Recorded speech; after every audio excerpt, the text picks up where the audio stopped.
So politics is of great significance to coastal scientists, to academics, to universities, to research institutions. Um, you know that in elections, you get shifting coalitions of people who are voted into office, and you get different philosophies and different positions on the role of government, on such major policy topics as climate change and things like that. So I wanted to just remind you that the 2010 election is very important for us, that the results of that election are going to um, establish what the policies are going forward for the next 2 years. And then in 2012, we'll have a presidential election, and that will also, of course, replace some of the members of the House and the Senate. I think all of you know that, how that process works, and I wanted to talk to you briefly about that. This is an election map for 2010. What you can see here is essentially the House seats. Right now, there are 152 solid Democrat seats and 174 solid Republican. And in the middle, there is seats in play. So there are 109 that are leaning Democrat, 39 leaning Democrat, 42 are a toss-up. It's impossible to predict the outcome, and 28 are leaning Republican. And if you can imagine that the two parties, this is from the New York Times, by the way, and it's a wonderful and terrific map. If you look at the coastal areas, you can look up and down the East Coast through the Gulf of Mexico and then up here up the West Coast. You'll see blue and red and the striped yellow in the interior. So if you have any sort of indication about which parties tend to be more environmental, the Democrats have tended to be more in favor of environmental legislation and so on, and the Republicans have been more in favor of economic development issues. Here are a couple of ads that I thought I'd share with you that are kind of fun.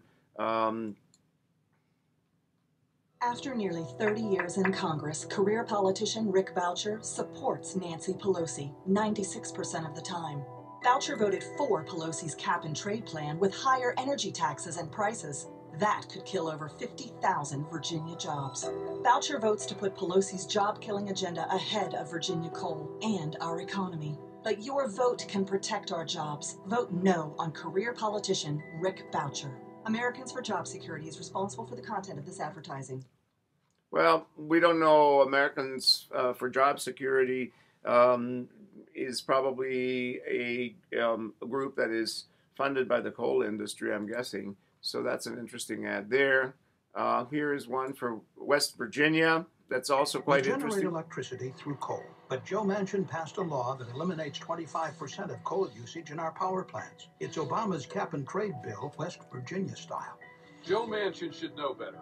Cutting coal usage will cost West Virginia jobs. Joe Manchin has thrown us under the bus. So imagine the damage he'll do in Washington with his friend, Barack Obama. I'm John Racy, and I approve of this message because I won't be a rubber stamp for Obama's cap-and-trade bill. I'll fight for you. So there are some ads that clearly, are kind of, you want to call them anti-environmental, I guess. They're certainly very strong on the development of coal. This is an interesting ad here. The oil spill has been devastating to Florida's environment and economy. I'm Alex Sink, and while we're fighting to repair the damage and hold BP accountable, we also need to diversify our economy starting right now. That's why I have a detailed plan to develop new industries and attract new businesses to Florida, like renewable energy, healthcare, and biotech companies. We need a more stable economy for Florida's future. And as your governor, I've got a plan to make it happen. So that ad, obviously, with Florida being where it is, and with someone running for governor, is a very let's call it pro-environmental ad.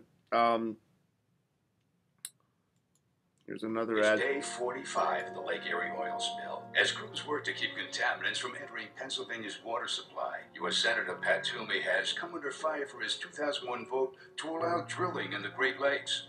Reports show Toomey has taken over $100,000 from oil interests. Meanwhile, health officials say there's no conclusive evidence at the moment that our drinking water has been contaminated, but do recommend that residents boil their tap water as a precaution. Well, that's a pretty interesting one. I'm sure that most of us didn't know that they were drilling for oil in the Great Lakes. So there you can see some of the themes that are unfolding and evolving. Want to look very quickly and briefly at the Senate races. The U.S. Senate, here are the numbers right now. 40 Democratic seats, the blue ones, are continuing. They're not up for re-election this year, and 23 Republicans are also solid or continuing. And then you have some seats, 19 seats that are in play, and you can see where those are. There's, Florida and some other coastal states have elections for governors this year. You can see that along the coast here, the governors are pretty solidly Republican. These states, Mississippi has no election, and Texas has no election. Louisiana is leaning Republican.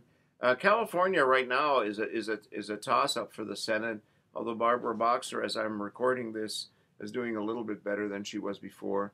Oregon is pretty solidly a Republican state, and Washington is a toss-up with Senator Patty Murray, kind of struggling a little bit to try and maintain her Senate seat. New York has a special Senate election, and Charles Schumer is pretty solidly going to get that one. So at the state level, for the Senate, you can see some differences between the states as well. And then you've got governor's races as well. These are the governor's races here.